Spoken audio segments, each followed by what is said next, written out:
30-15. There are also some players who really feed off of pace, who can use it to redirect. Kenin is one of those players. She can generate enough pace on her own, but coming at her, she is undaunted. And right now, it's been a good combination for the American.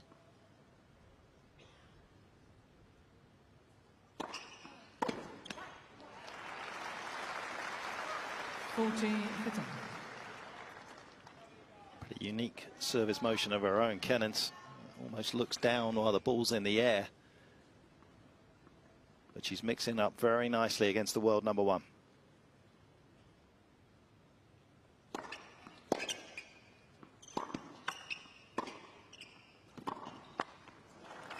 Big difference out here in terms of spin rates as well. There's like a 400 RPM difference on that backhand, but the speeds are the same. And then a significant 700 RPMs difference between Swiatek's forehand and Kenin's in terms of spin. And about a 6 to 7 km/h difference on the actual speed as well in favour of the world number one. Kenin will have to flirt with the top of the net a little bit more than Swiatek.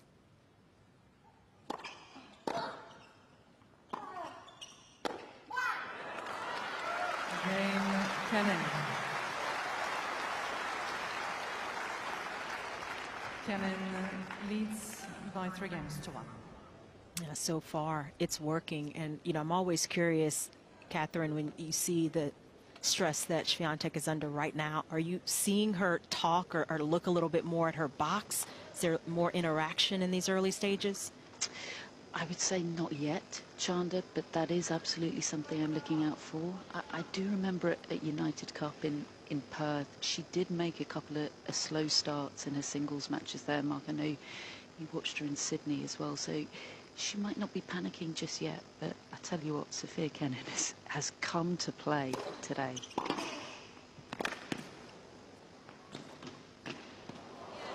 There's the first drop shot. And that one didn't have to be that great.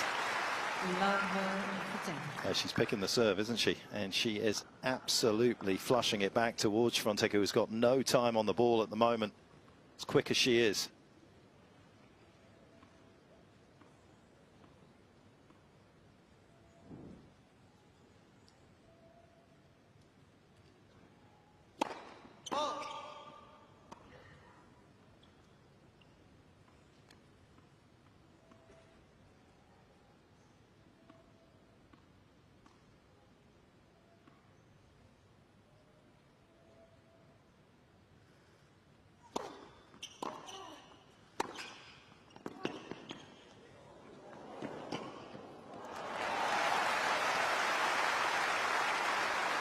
That's going to be the question for Swiatek over the course of this match. Can she create more of those kinds of openings to get Kenin stretched out, especially on the forehand side?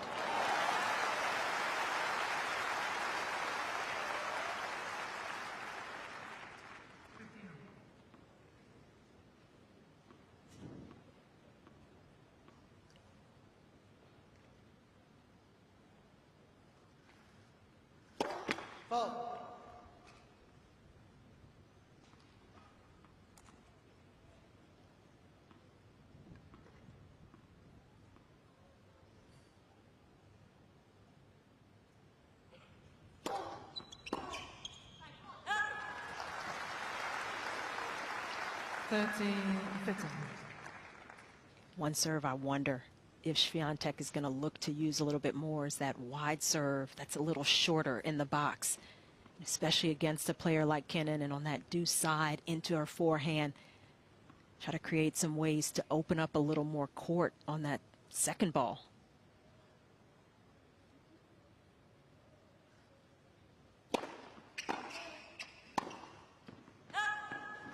But for me, that kind of serve doesn't pay enough dividends. It's hard, it's quick, but it doesn't really move Kenin, and it actually works against Swiatek in some ways versus that slider, even down the tee, where it just tails away a little bit more.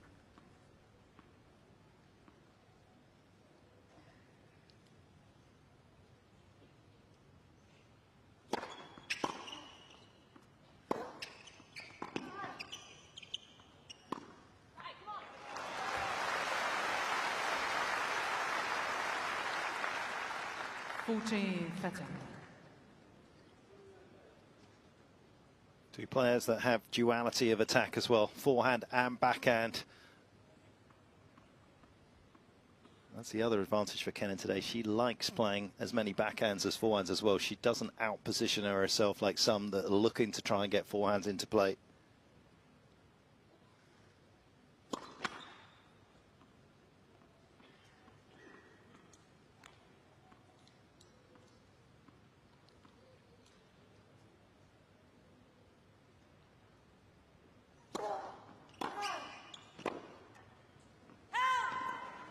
Super aggressive mindset and actually just doing a wonderful job on the first serve return. I know that was a second serve, but on the first serve return, she's out-muscling Swiatek, timing the ball beautifully.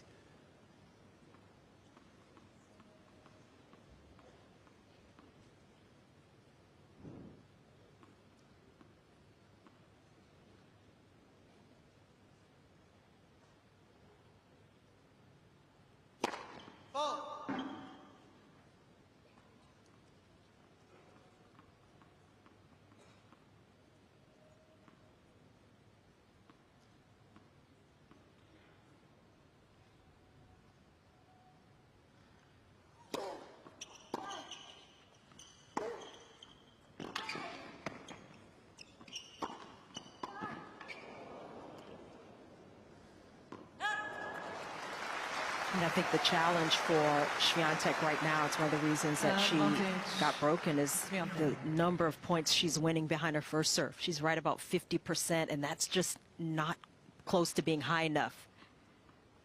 Not getting the serve effectively the way she's looking for. Still another game point here for Swiatek, trying to keep it to just the one break.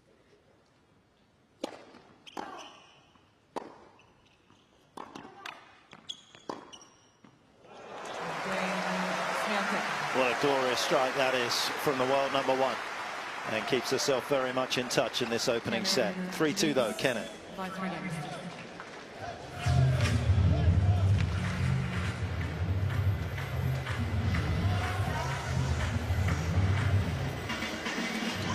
Catherine, just quickly, do the fans coming in and out in the middle of the sort of even games bother you sitting there? Are you feeling the noise?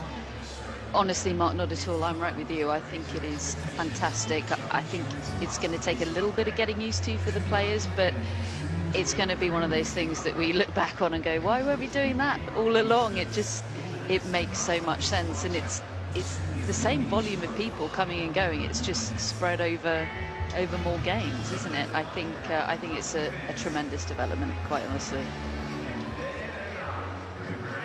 Yeah, I've been watching a number of the matches, and it certainly made it a little easier for some people to get on and off some of the outside courts as well. People not camping out there for as long, knowing that they can kind of get back in.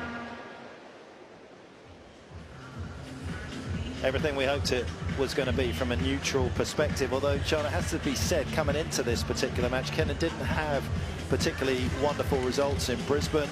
Rodionova, she went down to 7-5, 7-6, probably could have won the second set in that particular one, and then beat Minen in Hobart, lost to Daria Seville. You saw a couple of those matches. It was a little less than impressive compared to what we've seen in the opening 5 games here. It was, but you know, as we see so often, players know they have to raise their level against the very best, and Kenin has certainly done that.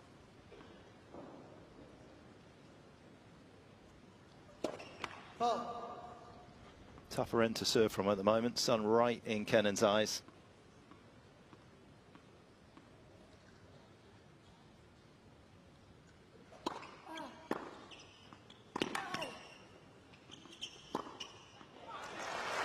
You also know how much matchups make a difference, and against a few of the players that you named, Kenin played, she didn't get as much pace. She didn't get as much to work with. So at times she had to create a little bit more, and that can be tougher, especially when you're not quite as confident. This match so far has been in the sweet spot for Kenin. See if she can maintain this level.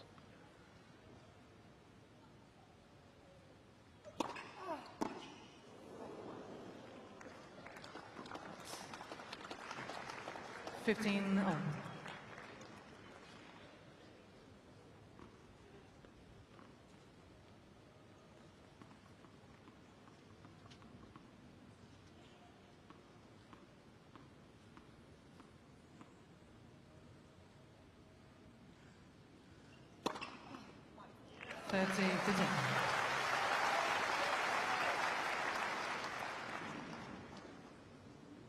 Right now, we're seeing Kenin serving at a very high level. Over 70% of her first serves in, and she's winning over 80% behind that first serve. 40. And there's another one. Things drop off dramatically for Kenin when she's got to go to the second serve. We'll see a few more double faults in those moments, but right now, first serve is working beautifully.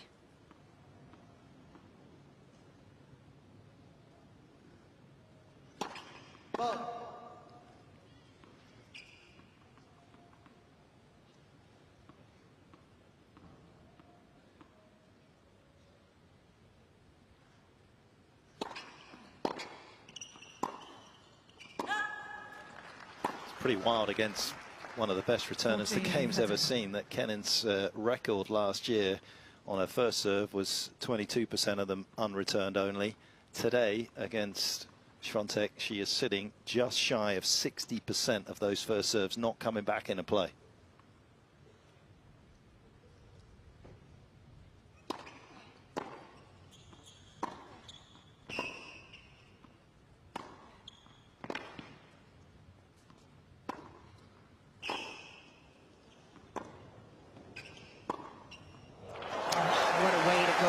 Defense to offense.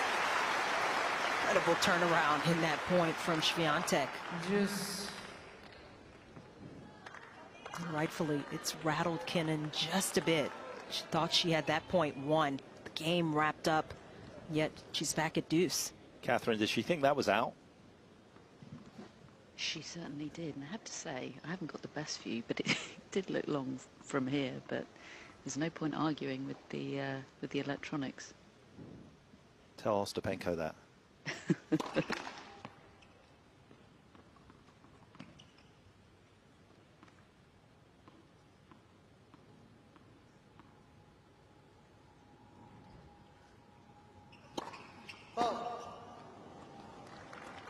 Yeah, Kenin is a little rattled. And what a time for double fault, her first.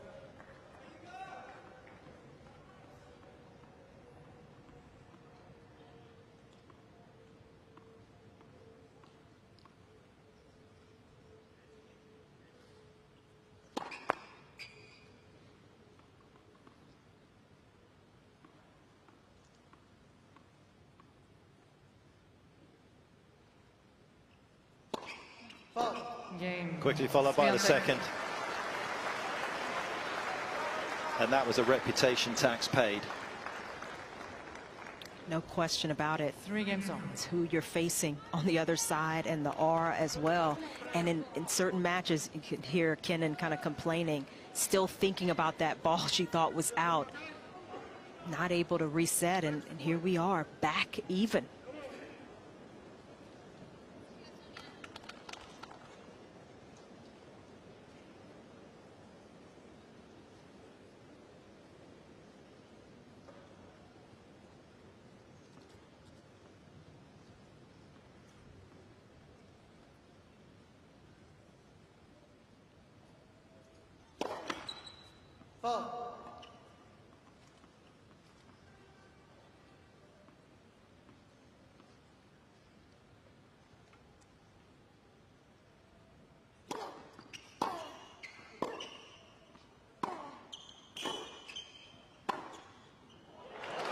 That's magnificent.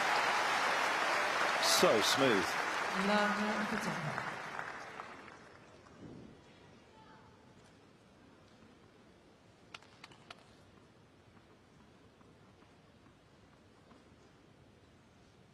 Cannot play a better sequence of shots against the world number one.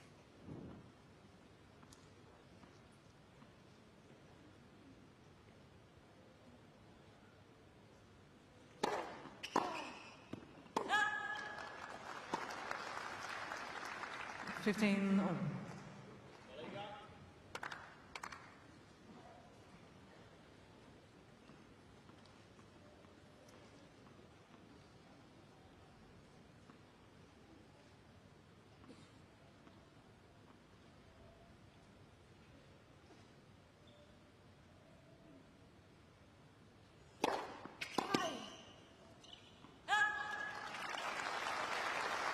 Swiatek has a little bit of renewed positive energy. The way that last game ended, she was up against it and things very quickly turning to her favor.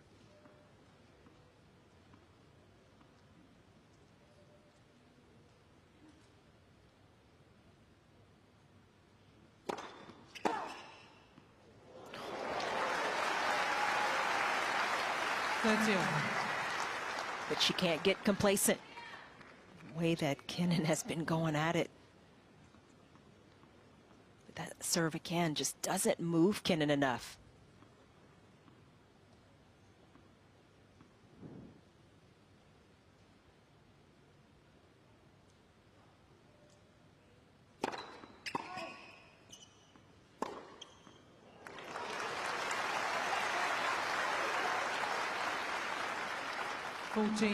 Setting.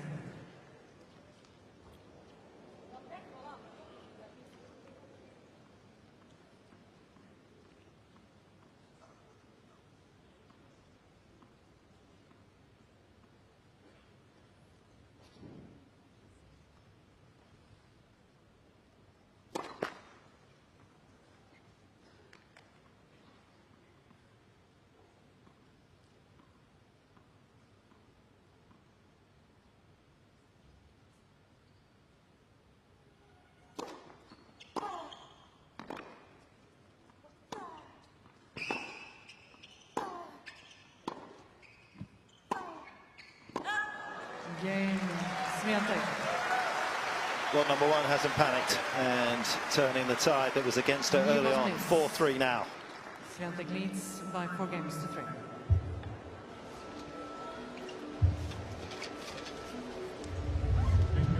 That's been a nice time to be a fan of Polish tennis. Hubie Hurkacz doing a very nice job on the men's side, but of course Iga has been dominating the landscape for the last couple of years. It's been pretty sweet to have such a strong United Cup team for Poland. Swiatek and Hurkacz, they got some much needed wins at the start of the season. Incredible run. Yeah, Hubie, of course, with match points against Zverev to pick up the United Cup for Poland. Didn't happen as Team Germany completed a remarkable comeback in Sydney. Hobart, Brisbane, Perth and Sydney have been the lead-up events coming into Melbourne.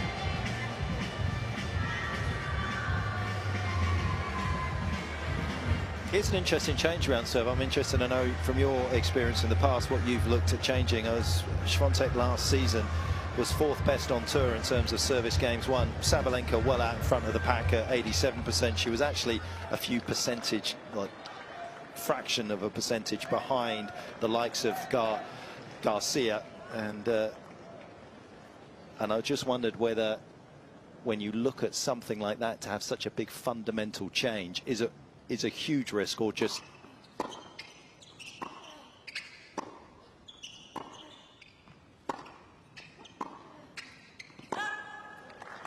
a necessary one. It is a risk, certainly, because now you've got to expend that kind of energy on, you know, how to produce a stroke, which players at this level, they don't do normally. So for a certain time period, and you don't quite know how long that may take until it really gets into your muscle memory where you don't have to think about it. That's the risk for me. But if it pays off,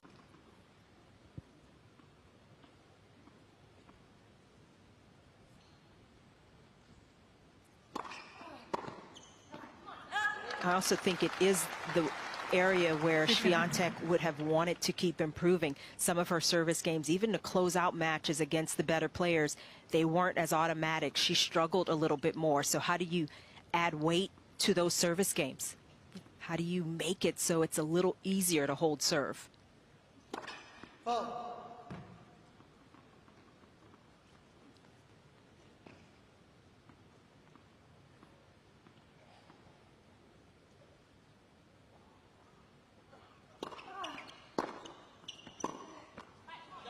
And then the other part of that, Petch, is 15 when is a good time to seconds. do it? Obviously, the end of the season, depending on how many weeks you have. But there's a lot of consideration that goes into it, and especially for a player who's already one in the world, like Swiatek.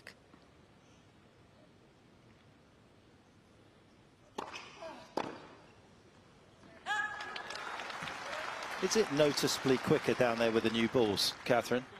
13. Hard to say just yet, because the speed of the court is most notable when Kenin's really firing with the ground strokes. But I mean, it does tend to be, doesn't it, especially in conditions like this. Just very quickly on the Swiatek serve, I'll pick it up just after this.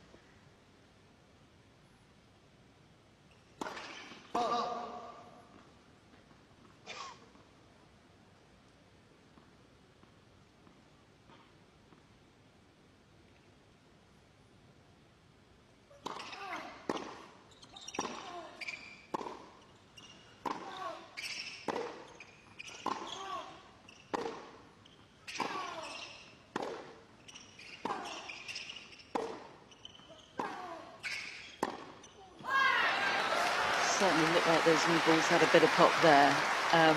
Just on the Swiatek serve and what Chanda was saying there, I went to Iga's pre-tournament press conference and she said that the technical change on the serve was very specifically targeted at improving her serve in the tightest moment. She said that was when she felt like her serve could go off a bit and she wanted the technique to be that bit more resistant to nerves and to tightness.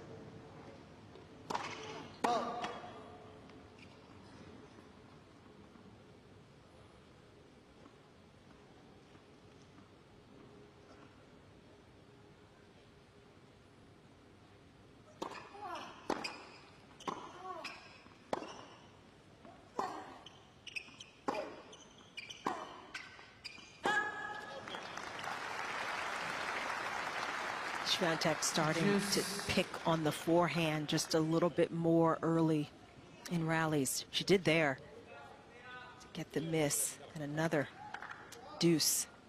Another tight game for Kenin.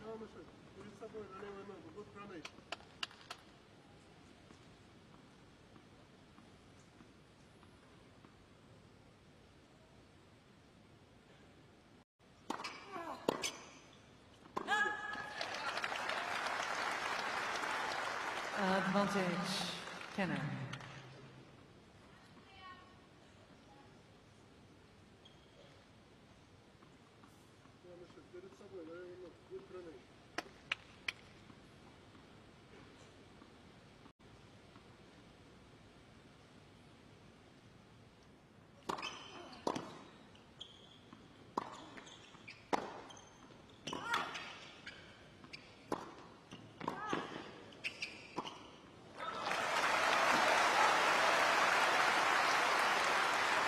One of the big changes over the last couple of seasons for Swiatek has been the use and the frequency of that backhand down the line.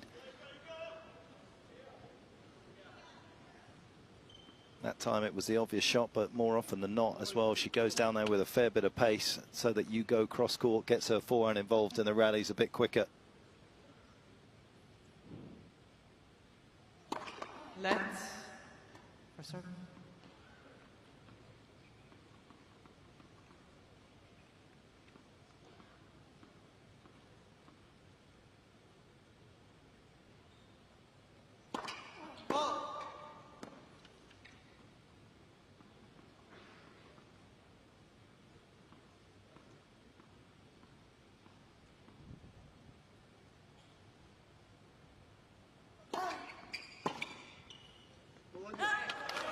That's a smart serve from Kenin, just getting Advantage. Swiatek Kenin.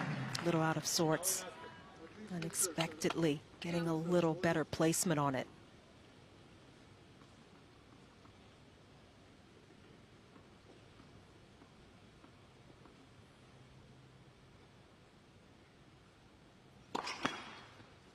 Let's first one.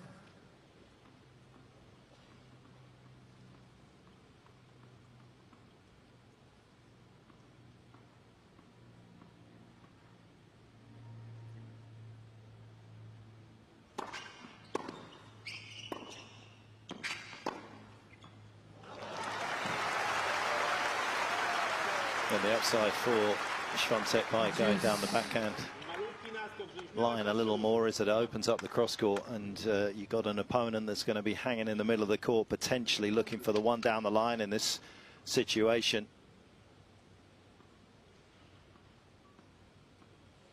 Kenin nowhere near that.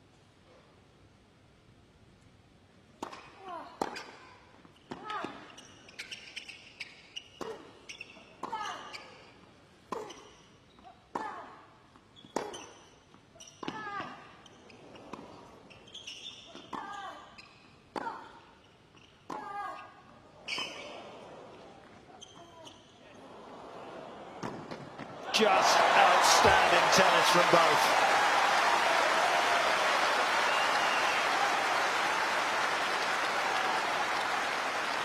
"16 shots that last rally, and both players lacing into the ball. Kenin trying to go to what is a strong part of her arsenal, but Swiatek was ready for it.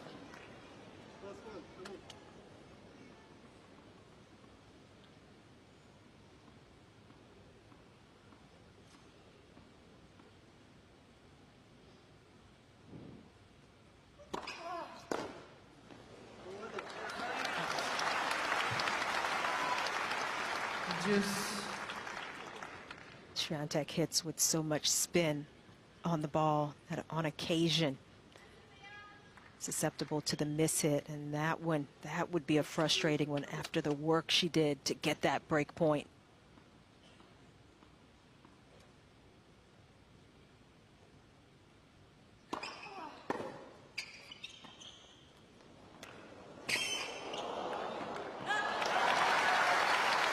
That was a better drop shot from Kenin, and it took Swiatek by surprise early in the rally.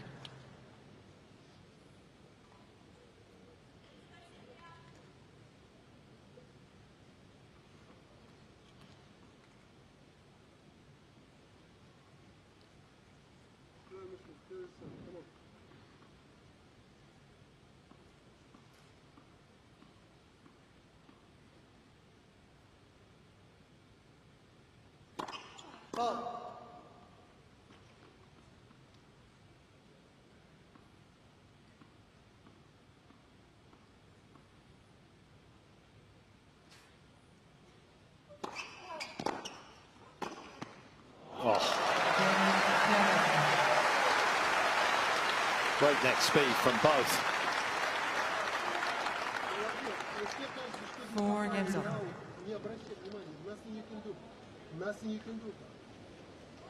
Продолжай играть. Ты из-за этого проиграла игру. Все, давай, come on.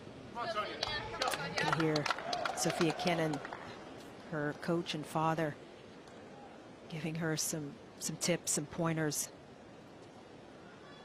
Getting to his feet, leaning over to impart. What a way to hold serve. Kenin right in this.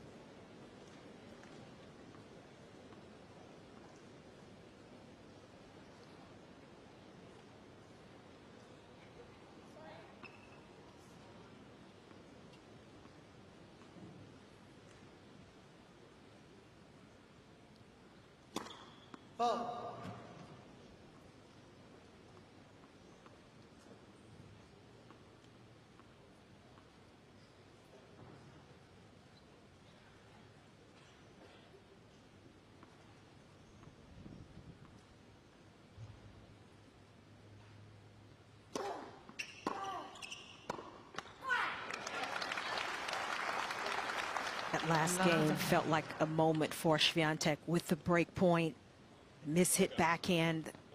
Break opportunity went away rather quickly, and it just feels like it's shifted the momentum back to Kenin slightly. Can Swiatek kind of stop what feels like a little bit of a run here?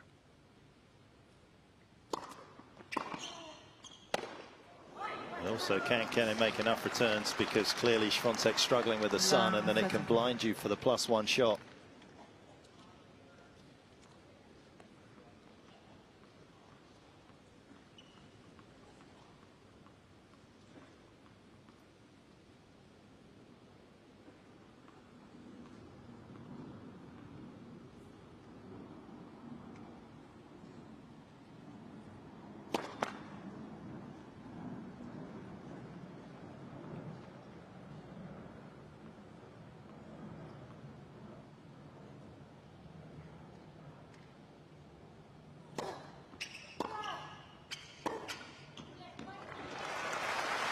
That's the kick serve that did it from Swiatek. Just getting out of Kenin's strike zone on that backhand side. Got Swiatek something a little bit shorter that she could work with.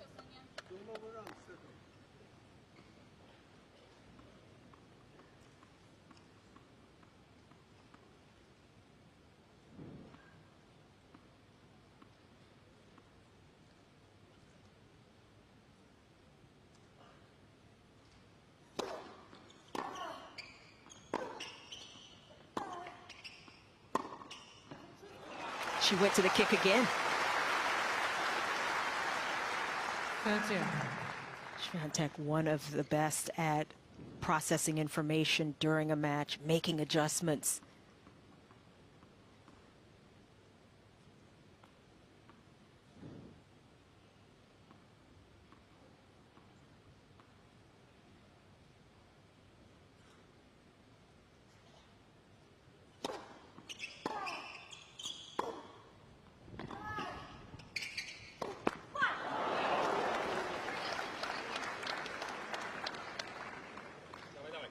How much of the kick serves coming in from Swiatek right now is because of the sun position more than the fact that she has tried to change things up to try and ruin the rhythm of Kenin off the return. But that miss builds huge pressure on the world number one late on in the opening set.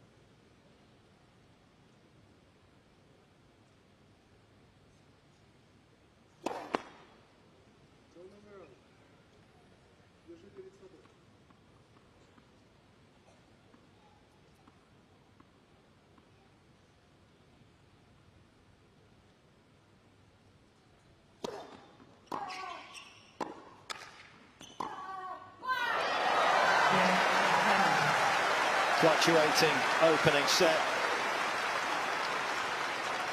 but fortunes favour the brave as Cain rips that winner to lead 5-4. Catherine, could you hear Alexander Kenin's dad talking in between first and second serve there?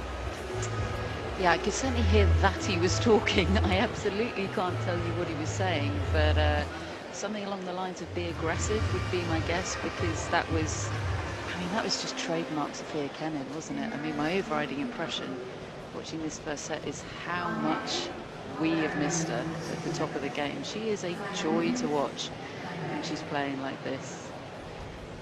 Don't know whether if you were Iga there, you'd be too happy about hearing your opponent's coach talking between your first and second serve. I would not be happy at all. No. And that's not, you know, the spirit of what this coaching being allowed, what you're supposed to do. And so you wonder if, you know, the chair will at least make some kind of indicator or you know, tell them something about it, but that was not very well done.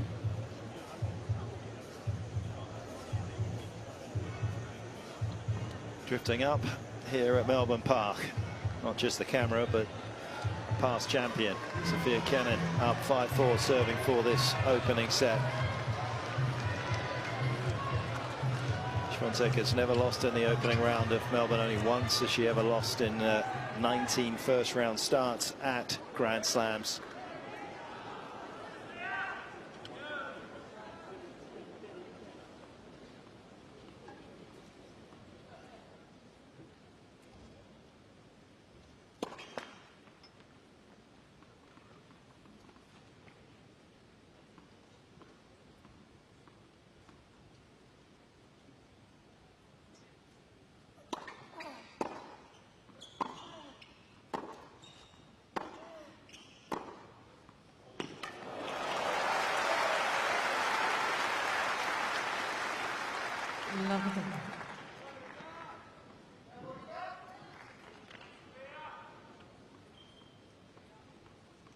What a fantastic response, having just dropped your serve in difficult circumstances.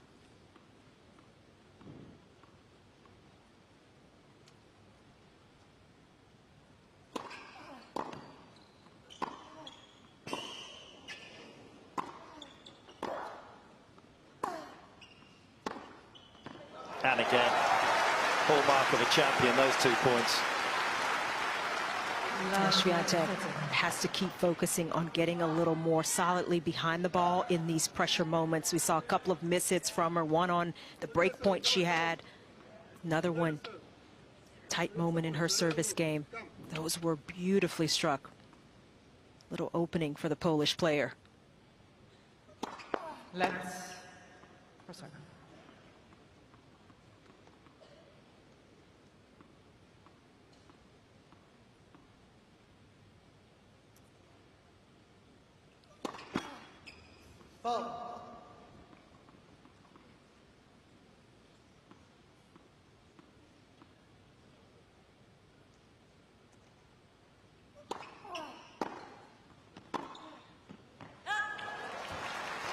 You mentioned the side that Kenin is on now being the tougher side to serve from, and Kenin trying to get the serve going, but then gather herself enough to sight that second ball. It's just a little rushed on that last backhand, and it's triple break point for Swiatek.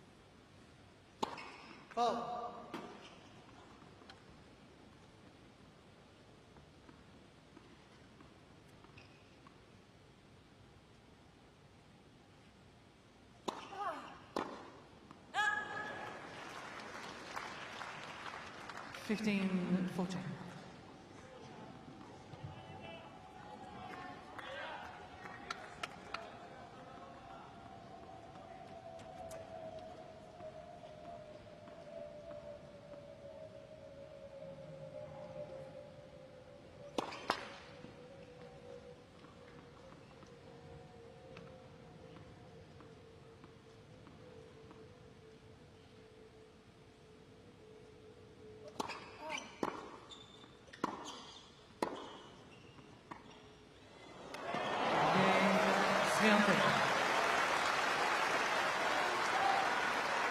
Perfect reply to having dropped her serve in the previous game.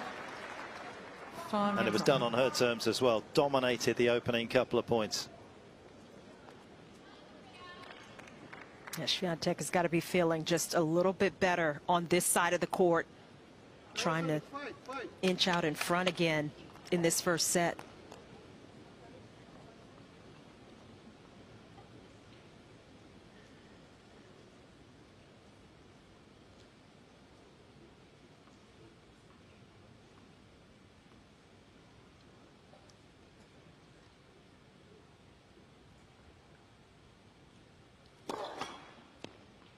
Let's for a second.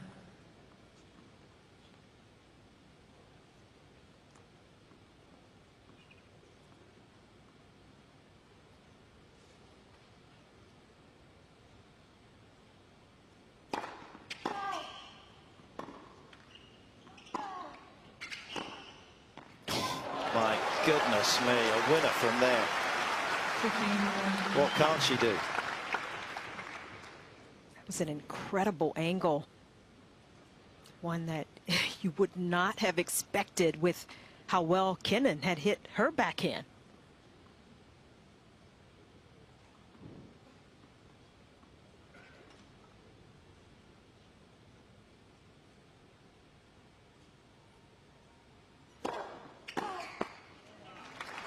Any breeze down there today, Catherine, going down one end or the other? Yeah, there is a breeze. I'm finding it incredibly pleasant. I'm sure the crowd are feeling the same. It's not too problematic for the players. It's more swirly than it is pushing down one end or the other.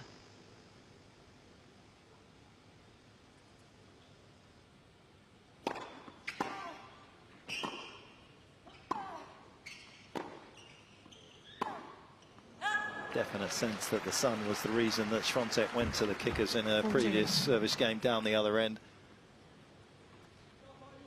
Happy happy accident because it worked. And she might need that at the start of the tiebreaker if we get there.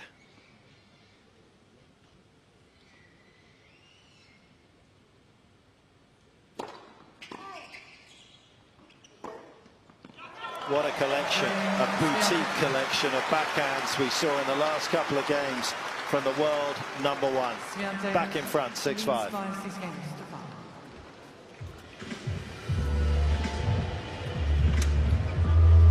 It's one of the reasons why she's managed to be so consistent, isn't it, Chan? I mean, she can, even if her forehand isn't working, her backhand will get you. Feels a bit like Rafa when I'm saying that. And it's why she's been able to be so dominant. You look at Swiatek, and the forehand is the weapon. She looks to get around when she can, control the middle of the court with it. But the backhand is almost bigger in that it's more consistent, and she can generate some different angles with that shot. So, yeah, she's got multiple options. Doesn't have to panic, and we saw that midway through the first set.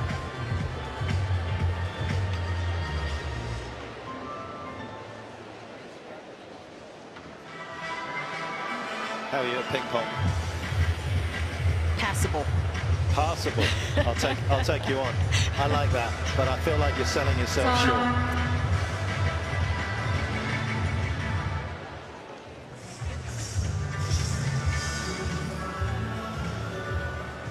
Big opening set coming up here for Sofia Kenin. You feel last season Iga was so dominant when she won the opening set.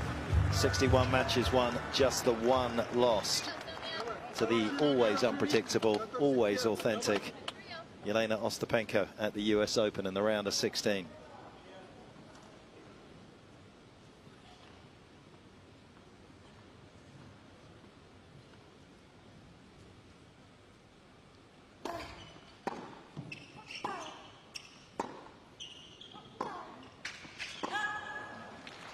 Wasn't too shabby the previous year as well when she won the opening set. 56 wins, 2 losses. Ostapenko got her again, and that was in Dubai, and the only other person to have managed to turn around a match like that was Barbora Krejcikova in the final of Ostrava. Can Cain hang on?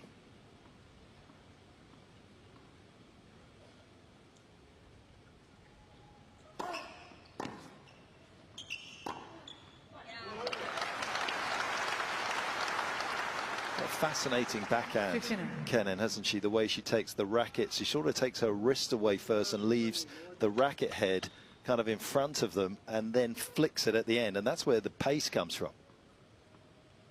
She gets beautiful timing, contact point, consistent on that side. It's almost like she's measuring it, you know, with holding it out in front initially, just flicking it across the court at the very end. And a little bit of good fortune for Swiatek with that net cord. More pressure here for Kenin. Being great and lucky is an irresistible combination. Let's have a look at that one. Never in doubt.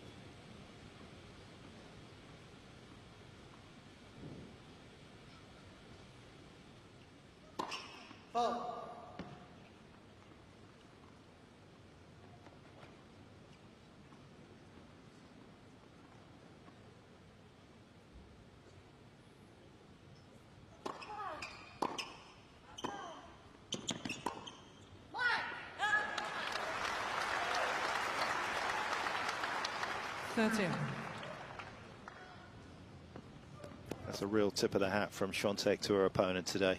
There you go, have a look at that. Look at how she keeps that. Most people will take their racket head back first. She keeps it there and then brings it back at the last minute.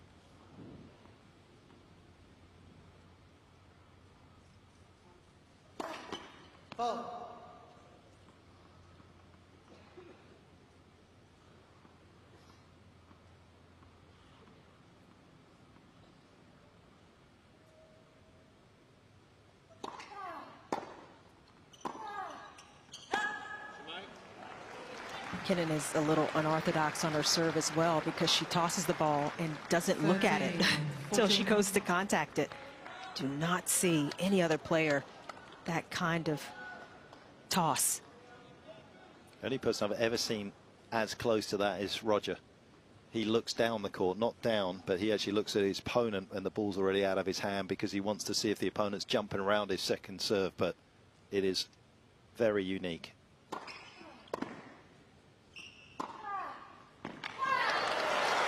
She makes it work. Goes against what you're taught growing up as a kid, but there's so many different pathways to the top of this sport.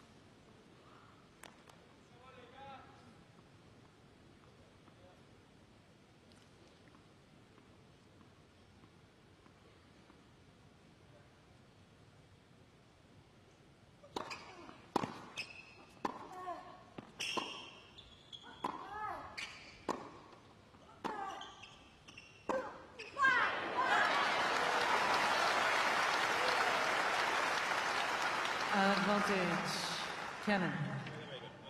Well, the keys to being a great tennis player is not to find what's common, but to find something that's a little unique, something that's going to be the great separator from you and the rest of the pack. Both these two have found that in their games. Can Kenin take us to that breaker?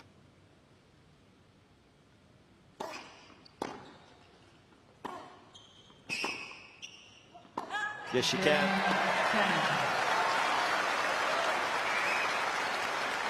Valiant effort in this opening set from the American. 6 games to Can she make it a victorious one as well? Каждый point. Давай себе отдохнуть.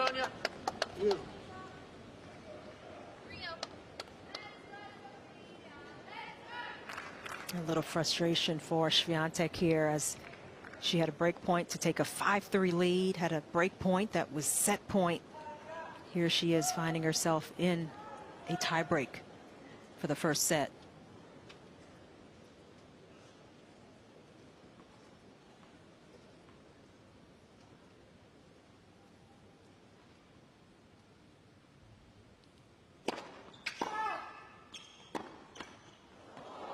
Another net cord. That's what the off-season's for, Chanda. There's no point going to the off-season and just doing what you did for the rest of the level. You got to learn a new trick. Oh, she needs to bottle that one.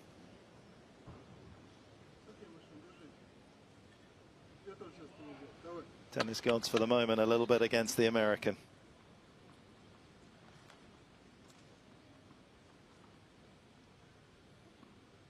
And that will go down as her 16th backhand winner. Incredible number.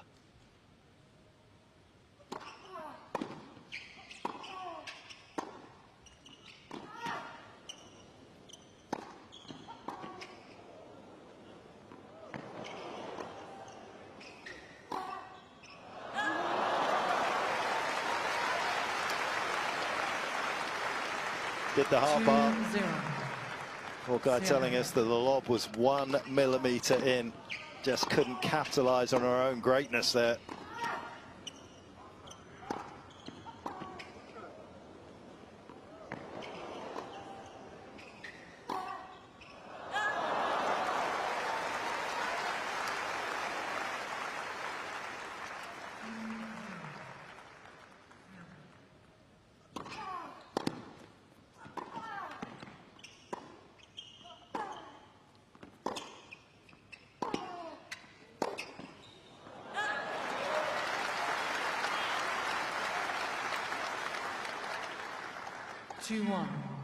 Swiatek.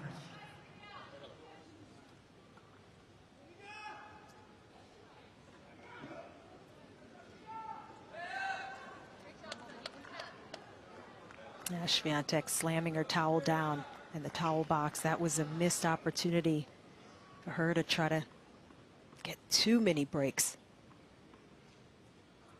Still has the slight lead though.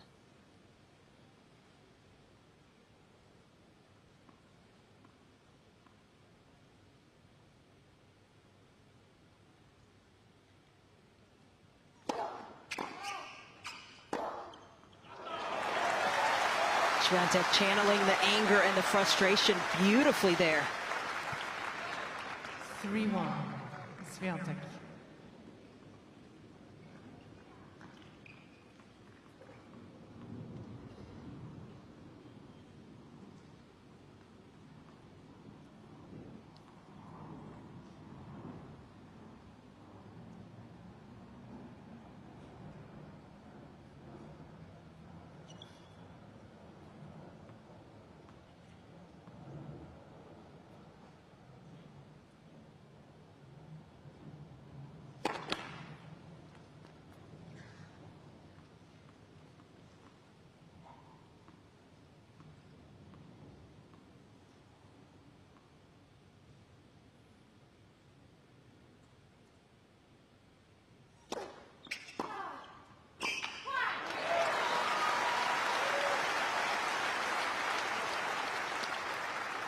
3-2. If you look very carefully at Swiatek's serve, the take back, that last one, there's just the slightest of pauses, intention-filled moments, understandable, that you just get a little less fluid. Kenin able to attack that department, keep herself close here, right back on serve.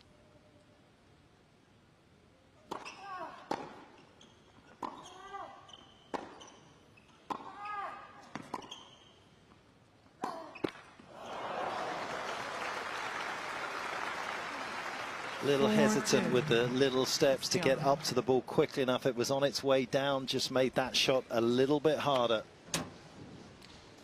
When you think of some of the backhands that Swiatek has hit cross court, that would cause anybody to just second guess for a split second, and that's all it took for that miss. You can see that ball in slow motion on its way down. It suddenly got underneath the height of the net.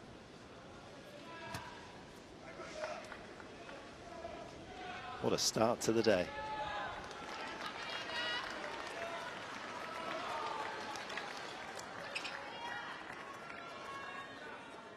Utterly absorbing opening 66 minutes.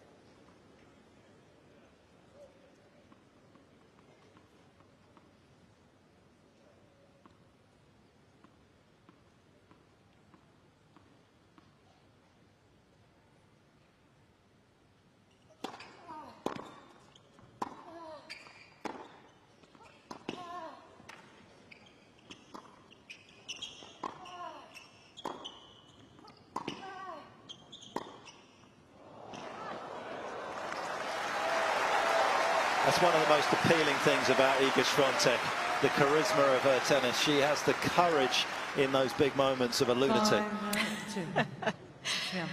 Who would go for that shot in this moment? That's why she is the world #1. Never got a reverse gear, has she? The sort of the tough, almost half volley on the way up with no pace on the backhand side. But she's so good, and she extends her lead to 3 points in this opening set breaker.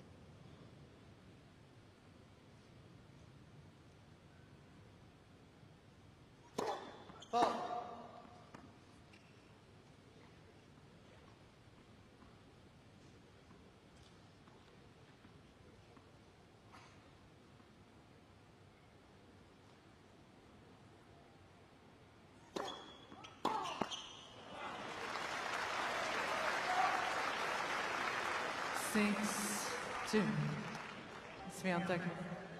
There's absolutely a fearlessness about Swiatek's game. Most players would pull back. She goes forward.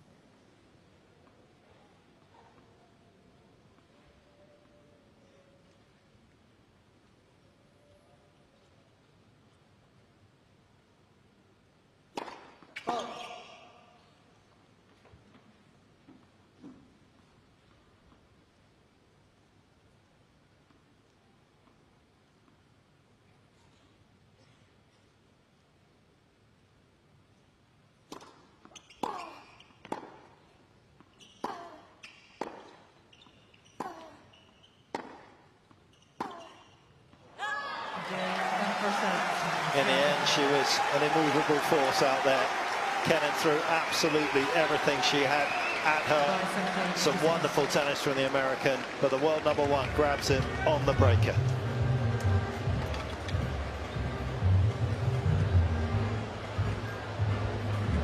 That was a fun set, Catherine.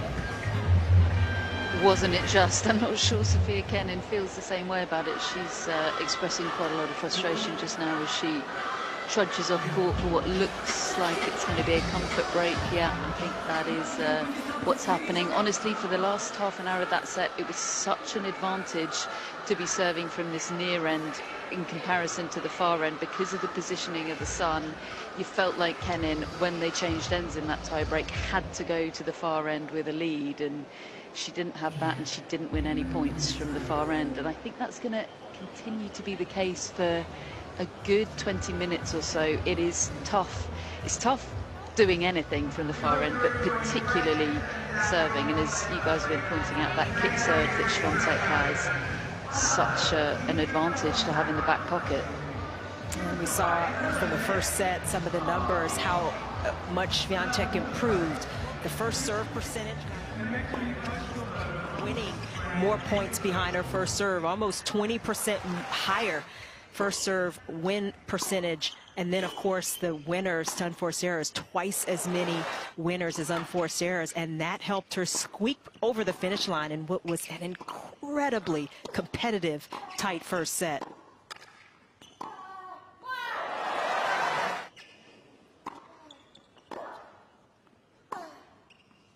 Picking up in the middle of some of the highlights in that opening set. That forehand there was probably the key to Iga being able to take that opening set. That happened at 5-4, love 15 on Cain's serve. But actually it was the backhand, and I might have given her one too many winners off that particular side in the opening set. That was just phenomenal. 15 backhand winners from Iga Swiatek in that opening set to just 5 off the forehand side. A little bit surprising that Swiatek hasn't had more forehand winners, but you know, she has taken on the challenge of going toe-to-toe on that backhand side, toe-to-toe with Keinen's best weapon, and so far Swiatek has edged herself out in front. I would like to see her, Petch, try to look for a few more forehands though for Swiatek, to try to control more of the middle of the court instead of playing so straight up backhand to backhand. But can, you know, Kenin kind of reset and play another set like that one and give herself a chance, extend this match to extra innings? Yeah, that's going to be the big test, isn't it? She's been loitering around the sort of edge of that emotional volcano that a lot of players loiter on, not just Kenin, but you could see the tension and the stress that she was feeling was actually far more than Swiatek towards the end of that opening set, where you would imagine it should be the #1 in the world that's sort of stressing out that she's potentially going to go down a set. Yeah, you know, I think for Kenin, you know, the mindset is an interesting one. She has tremendous belief in herself and in her game. Does her game kind of match that in these moments? And I think that, you know, for lack of a better word, is a bit of the stress for her. You know, trying to have those two things connect and be able to tuck a first set like that away instead of faltering just a little bit. But these are the kinds of matches that can turn around, you know, a season, that can create a jump-off point, and it is something that Sofia Kenin desperately is looking for. She's been moving up the ranks, but a real jump-off point for a huge result. This is what is on the line for her.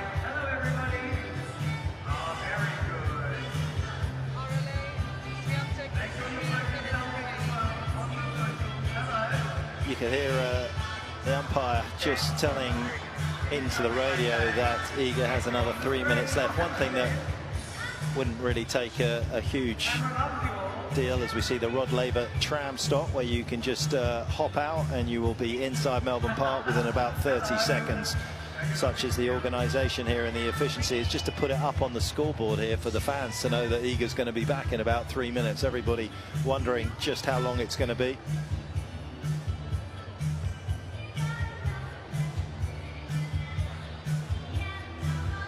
Coastline just over there in the distance.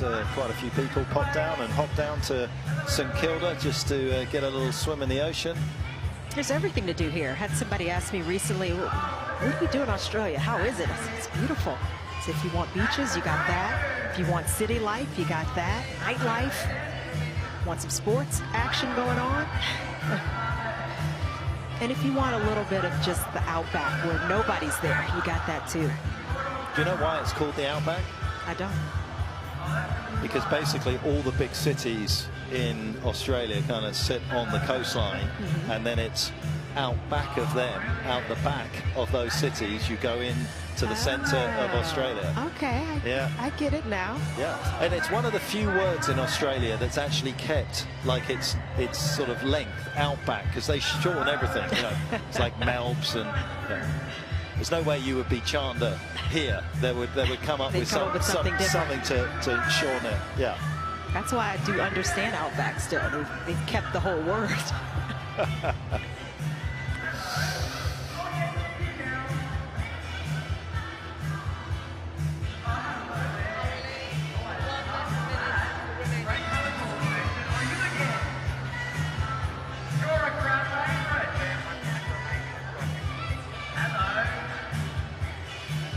Kenin back on court, just trying to wait. This actually is one of the few tournaments that Swiatek hasn't won, that she's played at least a couple of times in the past. The only other one that she's played 5 times, like she has the Australian Open, and not won it, is Cincinnati. Her kill rate when she plays multiple times is simply extraordinary. 5 times here, semi-finalist of course, and Cincinnati has also been to the last 4 here.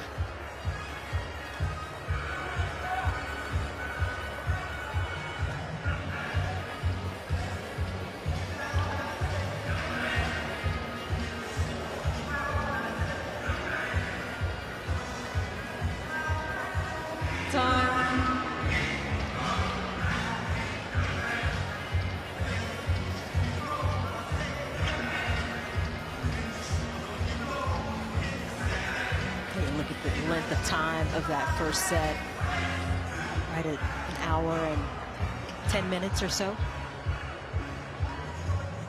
Very physical in the end. Second set. Always a little bit of a letdown. Can both players maintain this high level?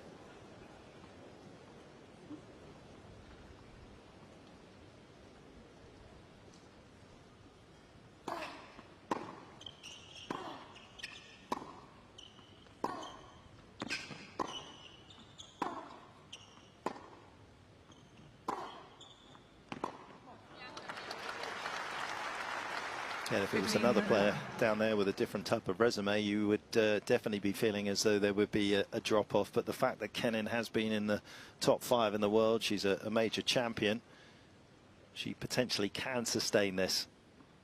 It's been a while, though, to have played at that kind of level for such a long period of time. But the initial signs in this second set are looking pretty good. 30-11. Well, there's always the ebbs and flows to any match, and it's difficult to maintain an even level from start to finish. Kenin trying to pick up where she left off early stages of the tiebreak.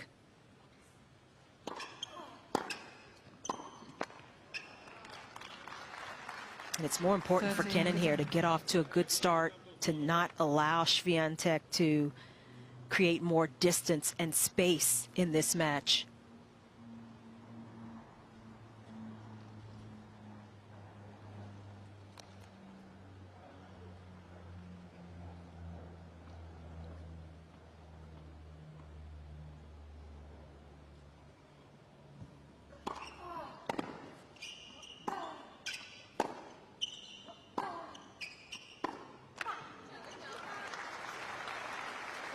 For Denmark.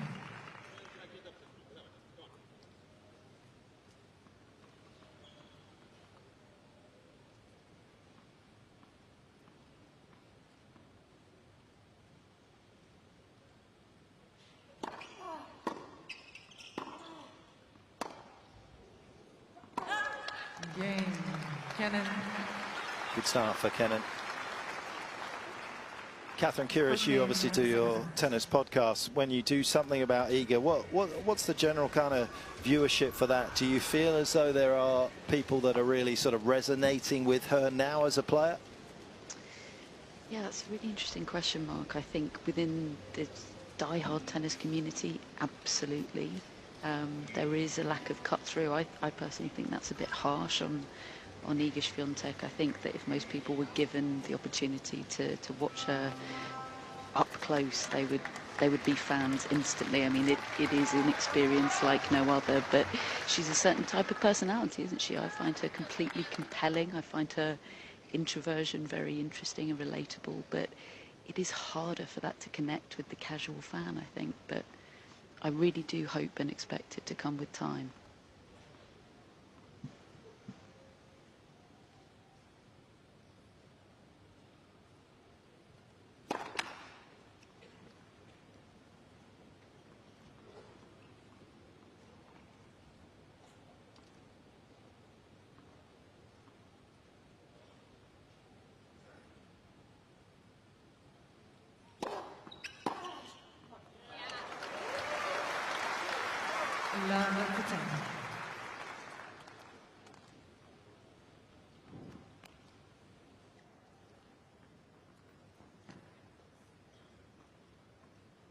Threat still very much there for the world number one.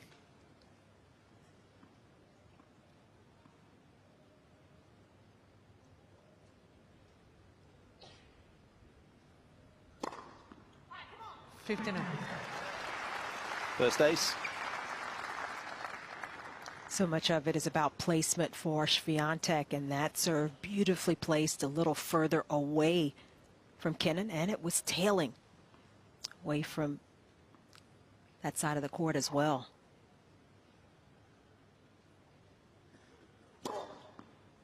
I've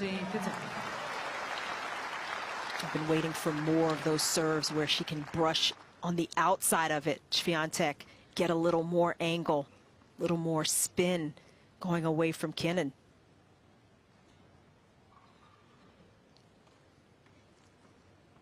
Kenin not exactly playing to the server's pace there.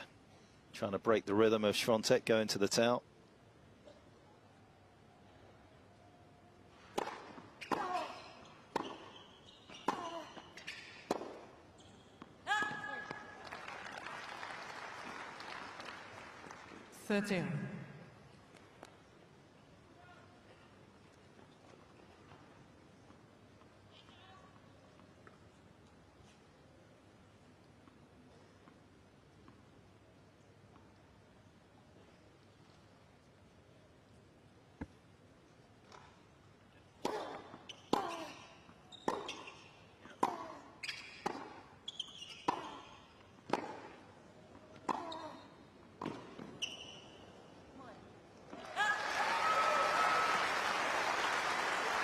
There's a backhand from Kenin. Swiatek gave a hard look at during the middle of that rally.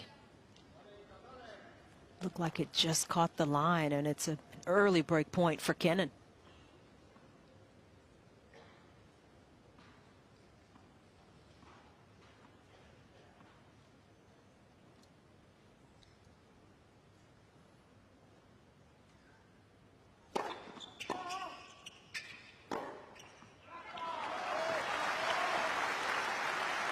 Seeing Swiatek move her serve around just a little bit more. She went to the T serve a couple of points ago on that side. That last serve more into the body, into the left hip of Kenin.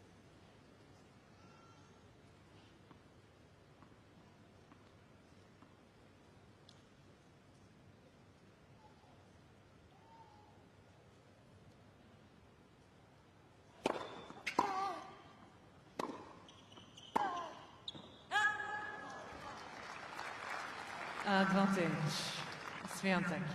Against a good returner, it is imperative that you move the serve around, and you were talking about this a little earlier, pitch, just not allow them to really set up, step in, and lean on returns over and over. Swiatek starting to do it a little bit more.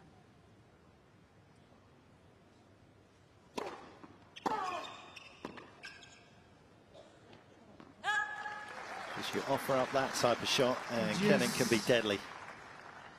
I mean, that's the serve we've seen, and I have to say, I keep picking on it because I don't see the value in that serve. Hard to Kenin's forehand where she doesn't have to move.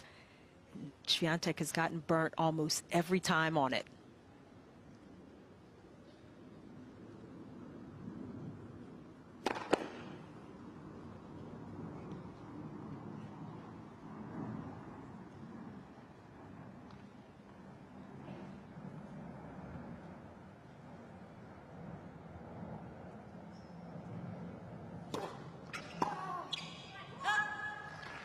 Excellent depth on that second serve.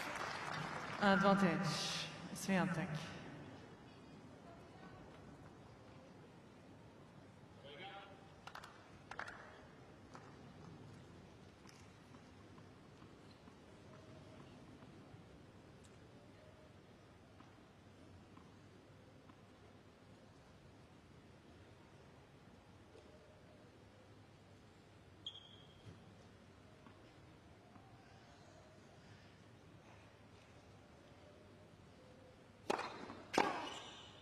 Scandalously good. And it might have been in the pocket, but a clean winning return from Kenin. Exceptional.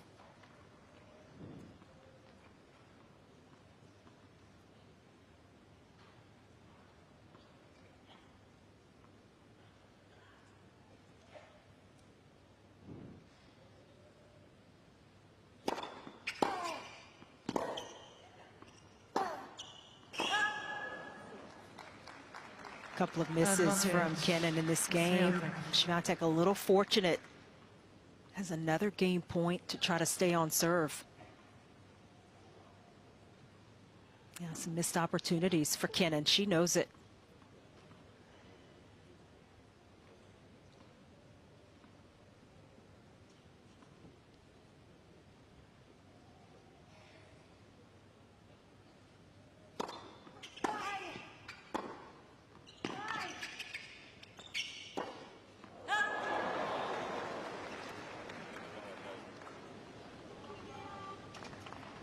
Just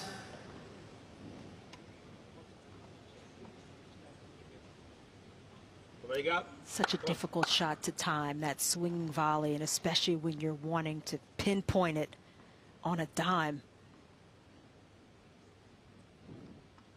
Those two would never have missed that.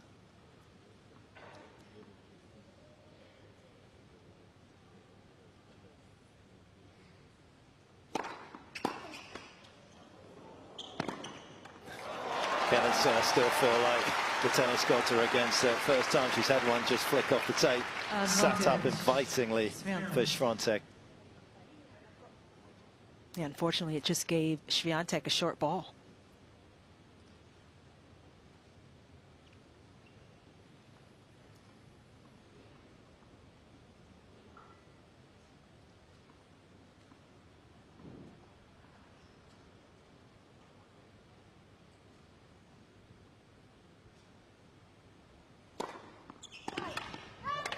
A much better serve from Swiatek. The slider again down the tee. one game on.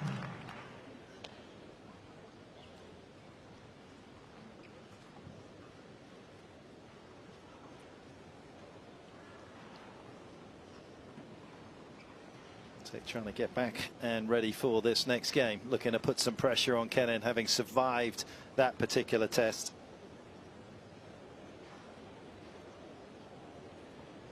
And as the fans come in, and you can understand why again, because otherwise they would have been outside for, how long is this second set's already been going? 20 minutes. We could have another 10-minute game. Half an hour you'd be asking the fans to stay outside the stadium.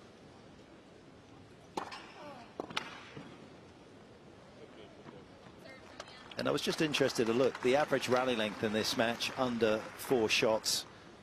Over 70% of the points played, even between these two wonderful baseliners, is 0 to 4 shots.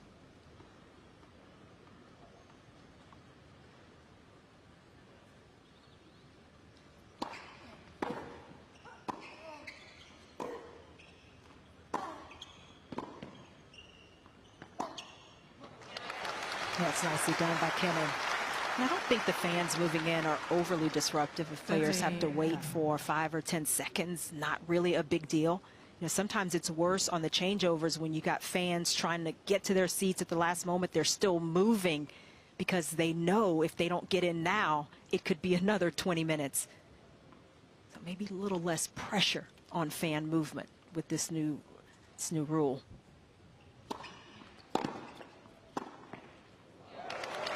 But one of my things is everyone's talking about trying to speed the game up, but when you look at the numbers and you look at, even with these two wonderful players, that the rallies are lasting less than 4 shots in general. Just have 15 seconds between points for those particular rallies. Taking 10 seconds off every single time, 70% of the time. Game, Kenin. Kenin does well there to just offload her disappointment of not breaking in the second game of this second set to lead 2-1. I actually don't mind, you know, that idea, and I've heard you talk about it a little bit. You know, we have a lot of data already in terms of rallies that are under 5 shots versus those that are longer, and there would be, I would imagine, fairly simple way to kind of track that for the chair as the match is going on. Well, we're tracking it now already. We're basically tracking it now already. So, yeah. So, for me personally, I kind of feel like that's a natural way for us to get the ball back in play a little bit more often as we look to try and keep the attention of fans just a little bit more condensed, rather than obviously these matches which are getting a lot more elongated since COVID. Yeah, you certainly don't need 25 seconds after an ace, or after a 100%. second ball winner. Time. She's been given a very difficult draw here at the Australian Open, has the world #1 Kerber or Collins in the next round as well, and that won't be easy, as this one is proving not to be. Kenin allowing us to run our minds down memory lane when she played so wonderfully well to pick up the title here. Ash Barty was one of the world #1s that she has been. In fact, beat the Australian twice, 2019 Toronto on that run through in Melbourne. Also beat Osaka in Cincinnati in 2019, and we've seen glimpses of that quality today.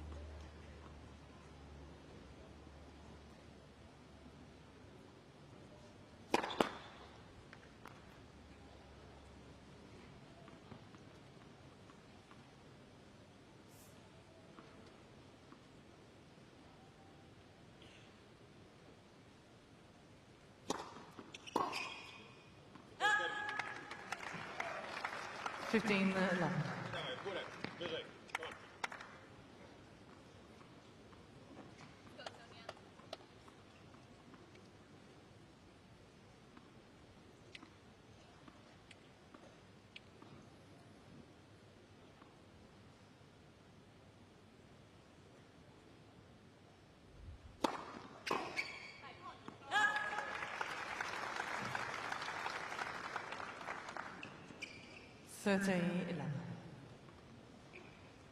Kind of case in point there, in terms of the amount of time after a quick rally. Kenin taking extra time to go to her towel.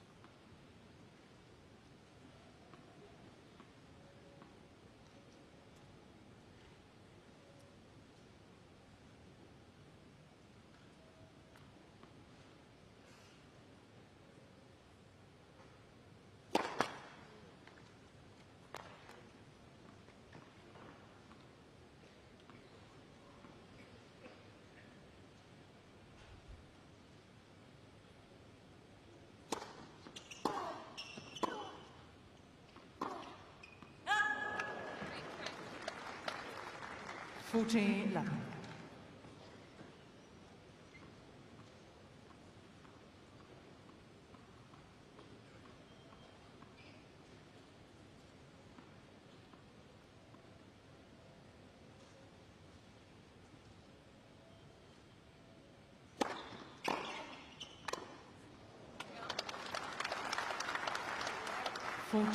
Fitting.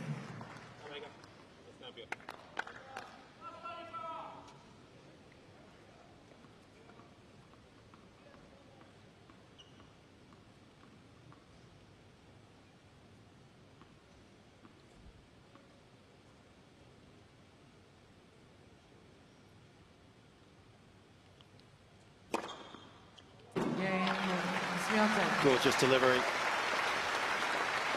Daria approves. 2 games on.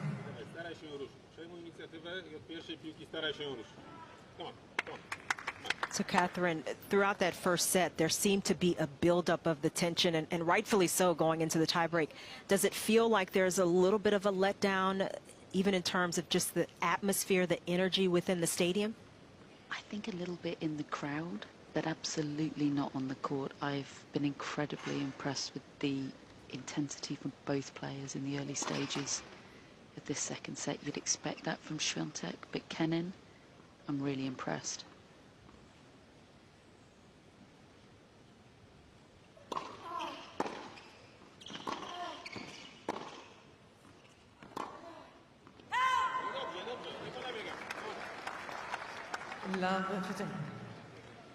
And the crowd was treated to some incredible tennis, the shot making, especially, you know, towards the latter stages of the set, and it can be tough to sort of manage that energy, the ups and downs, the emotion. People needing a break, just needing to reset and regroup.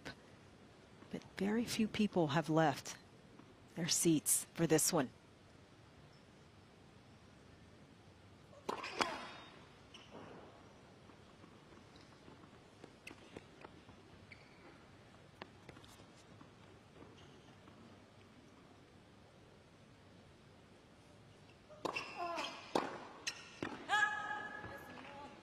Dobra próba. 59. Następną trafisz. Tomas just trying to calm her down. Obviously, in the past hasn't necessarily had to play her best to get through the opening round. She's been that much better than her opponent.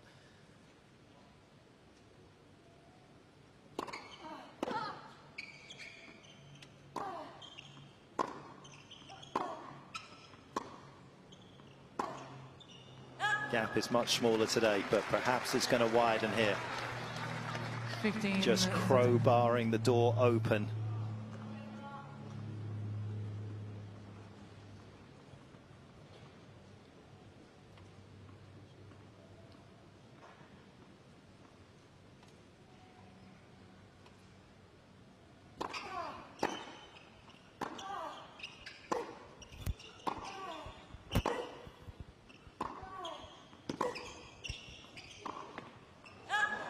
And a couple of errant forehands from Kenin, well missed. 15, 40. It's break points now for Swiatek. Najłatwiej pierwszą piłką ci będzie zmienić kierunek. Także staraj się ją naciskać. Come on, niech ona biega.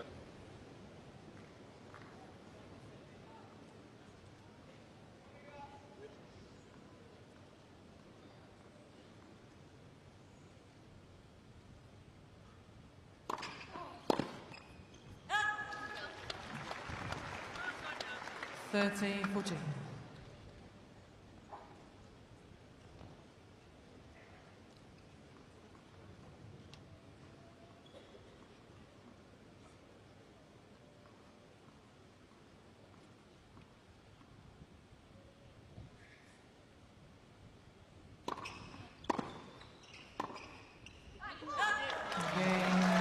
Swiatek. I'm sure she feels unbeatable, no matter how hard she's tested. Swiatek on a 16-match win streak 3 games to and 2. pushes forward here with the break in the second, 3-2.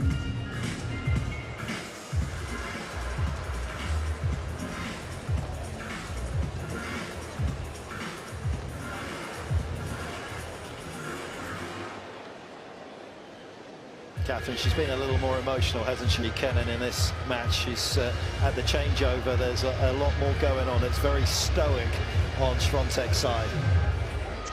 Yeah, I think you can safely call them contrasting personalities, can't you? And as you've been noticing, most of Kenin's remonstrations are directed towards her box, and in particular her father. She goes through periods of really intense focus where she's not looking over there, and then she'll make a couple of errors and suddenly she goes from 0 to 100 and it all looks very combustible. And as you say, by contrast, Swiatek is just impossible to ruffle out there, and I'm telling you, it feels significantly hotter than it did at the start of the match. It's tough out here. One of the great things about Melbourne is that it gets a little warmer as we get through the day, and the entertainment doesn't get any better.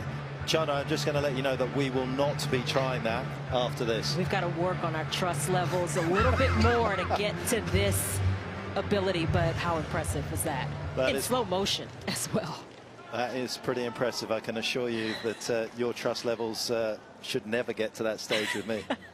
I would be lying. Everyone trusts in Iga. Not as much as she trusts in herself in the big moments, as we've seen again today.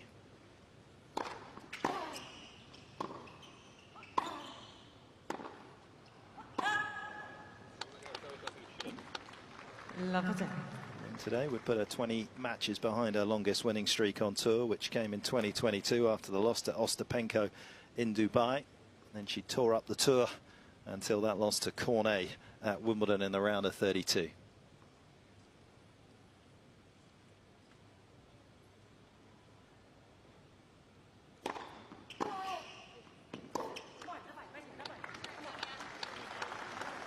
love 30.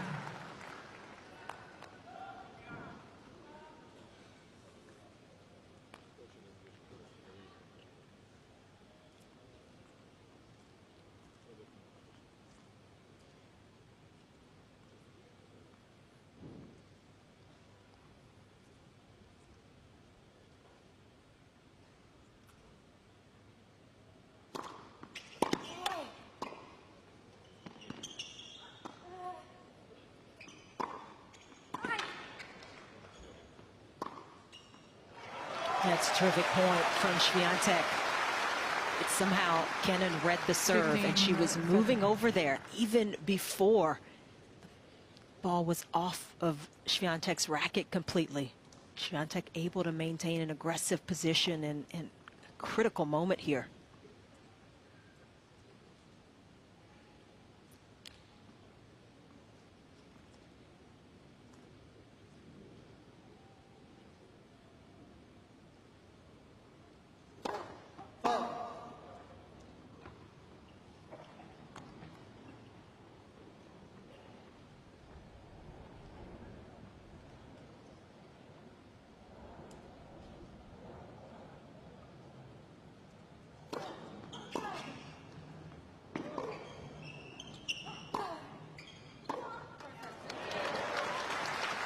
Something about Swiatek's serve that Kenin started to read the last couple of points. Didn't get the first one, but got the second one. Break back points on her side.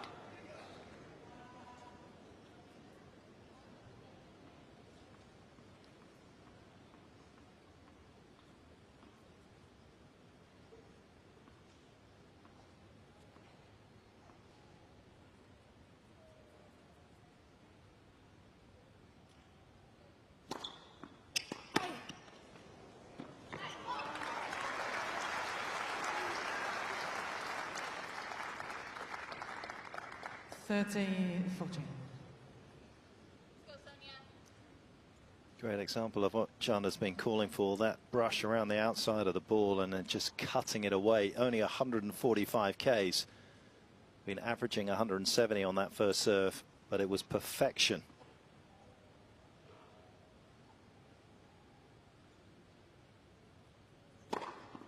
As was that. Yes.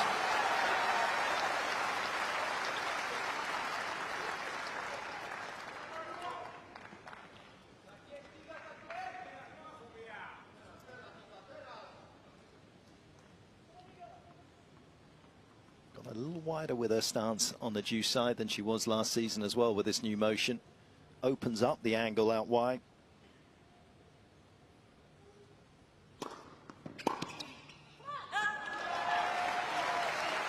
It's just interesting to see Kenin moving that way though already, trying to pick it off. She just couldn't control it, and if the serve is good enough, it sometimes doesn't matter if your opponent knows it's going there.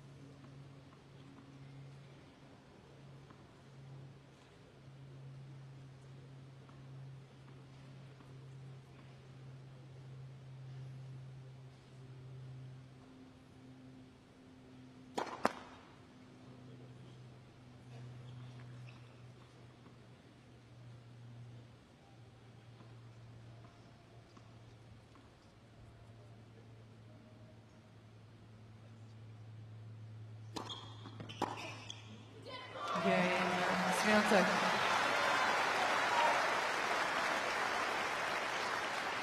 It's one of the great sort of stats on both men's and women's tour. This stays the same. It's actually because Swiatek's swinging it in there to that forehand, and that service motion seems to have helped that serve to some degree, that players miss more forehand returns than they do backhands, first and second at times. And it's they try and do so much more with that forehand return. So it may be something that, in conjunction with that, works out brilliantly here for Swiatek over the course of a season. Now this is where you begin to build the confidence in a shot that's been retooled. If you can make it work under pressure, that is invaluable.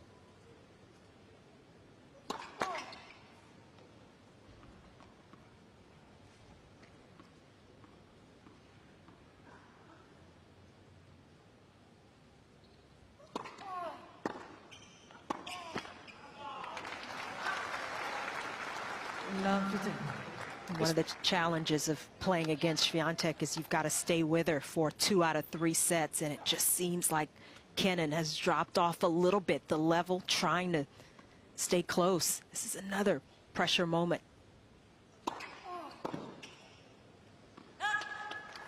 Yeah, it feels like a bit of a code red situation here for Kenin.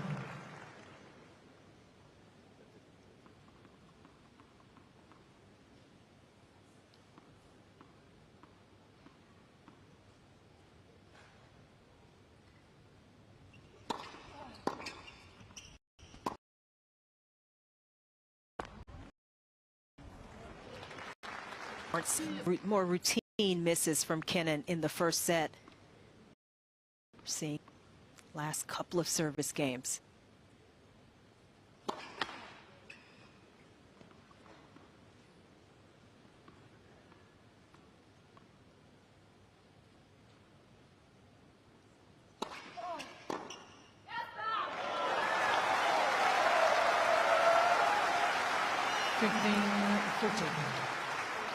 Unexpected.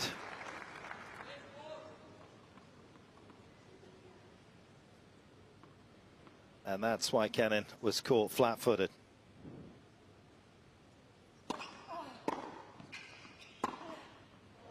Great response from the American. 30-40.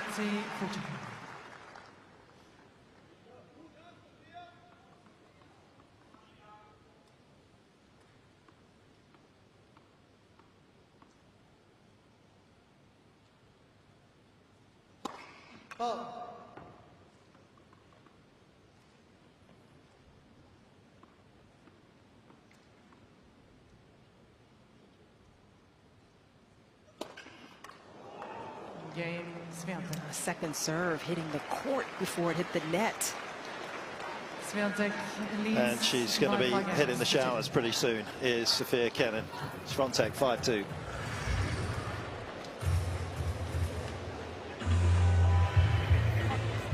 Yeah, there was always going to be a difficult task here for Sofia Kenin, up against somebody that has been amassing wins like nobody else. You look back to 2010, Wozniacki picked up a couple of seasons with 64 and 66 wins, and that's exactly what Swiatek has done in the last couple of seasons. 67 wins and 68 last year. And the likes of Azarenka were in the 60s. Serena had the most ridiculous year of 2013 with 78 match wins. Still the season with the most 6 loves in recent times as well. Serena just putting the sword through everyone. Kerber in 2016, 63. Wozniacki in 2017 still picked up another 60, but that was the weight of matches that Kenin doesn't have at her disposal. But she has acquitted herself well.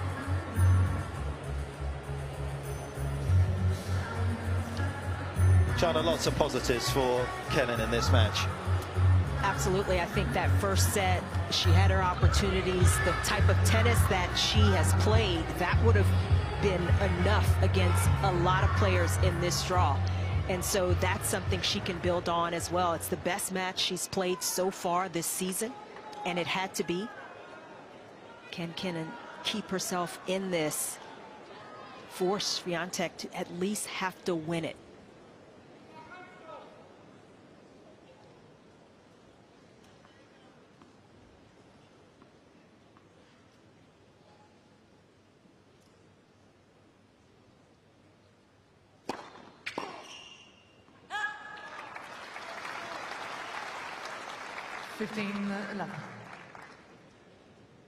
Just a couple of keys under her fastest of the day, that one.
That was her equal fastest. 40-11.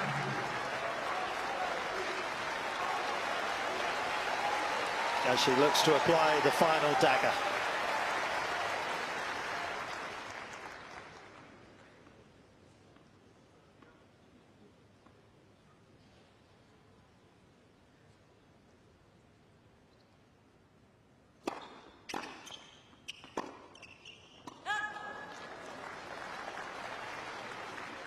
Obie ręce idą.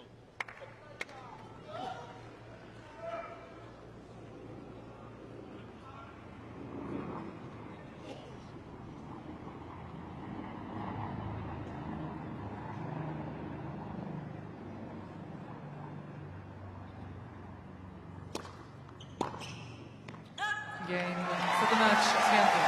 Marcus Ostella, 7-6, 16. Well, it was always going to be a tough test for Iga in the opening round against a former champion here at Melbourne Park, and so it proved to be. But she passes that test in the end with flying colours. This is one of those matches that absolutely Iga Swiatek could not look past, and it took everything she had to get that first set under her belt. Get it in a tie break, but that seemed to kind of loosen the flood, so to speak, and Swiatek got better. Kenin struggled to keep up with that level, but a lot of positives for her as she walks off the court, a former champion here who is looking to recapture some of that form. And this is a match, the way she played, this is a match that can help her, give her some confidence for the rest of the season.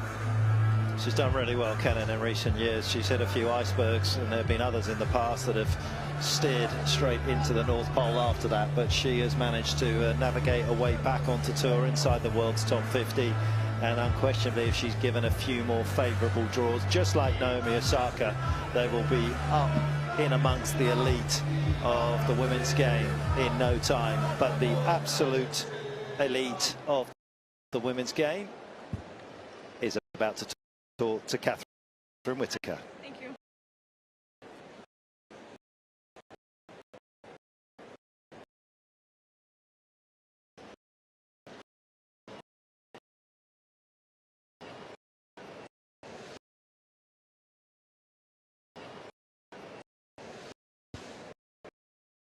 Well, it's not easy to play, especially, in the first Grand Slam of the season.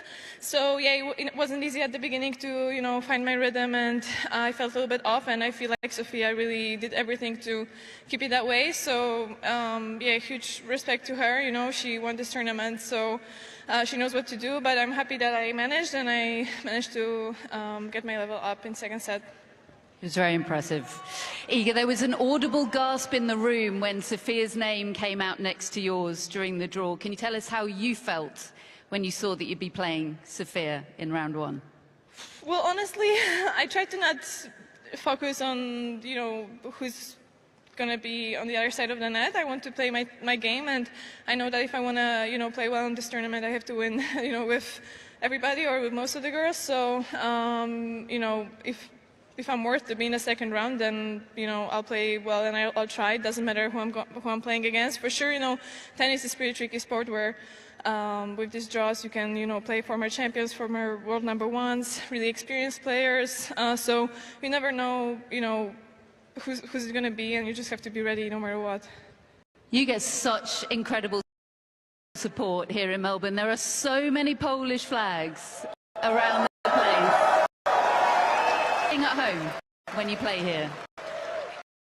Honestly, everywhere feels like home because there are so many Polish people from when I'm every year there are more people. It's I mean sometimes I wish it would be a little bit different, but I really appreciate the support, and that's one of the reasons I'm doing this, to kind of play for you guys, to entertain.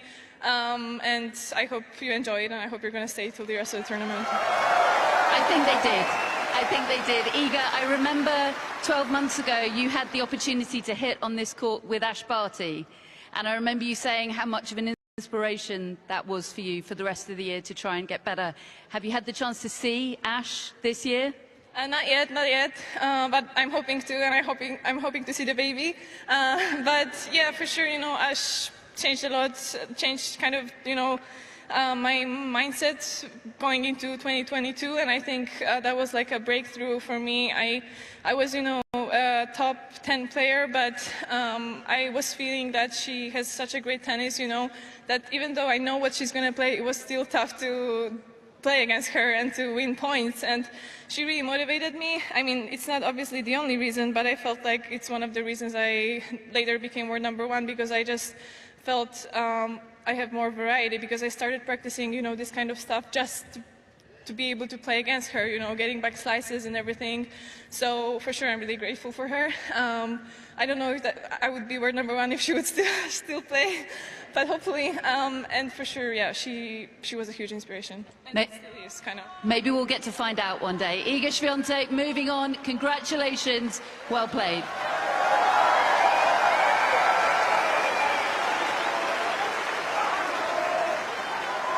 No greater compliment when you say that one of your rivals has made you a better player, and that's exactly what Iga has said about Ash Barty. And we'll never know if Iga Swiatek would have ascended to world #1 as quickly as she did if Ash Barty had not stepped down and retired. But what a player Swiatek has become, and steady at the helm, steady at the top, embracing the challenges. This match was another challenge, first round against a major champion here at the Australian Open, and Swiatek gets through with flying colors. Yeah, and her fan base may at the moment be predominantly Polish, but it won't be for very long. Very happy to be in Melbourne, and she'll be looking to try and have her longest ever stay here as she tries to win this particular Grand Slam. The day, everything that we love about the sport, and we'll take a little look at some of the credits here. Obviously one of the big ones there, third column down. Yeah, and you look at the first serve of Iga Swiatek, that got better. The percentage, the points won behind that first serve, and even the second serve, she managed to hold her ground in those areas. Tremendous number of winners, 30 winners, Kenin just 18, and it was against so fewer unforced errors at 21. She was able to capitalize on those break points, really open the match up in the second set, and it was impressive how Swiatek just got better. Under pressure, she kept going for her shots and got better as that match went on.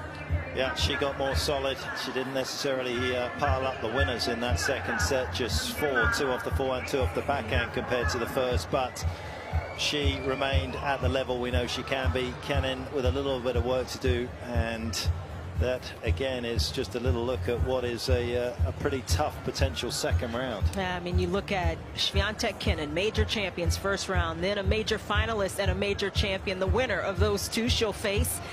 Does not get any easier for Iga Swiatek, but getting over that first hurdle, that's got to relax her even more to play the kind of tennis, the brand of tennis.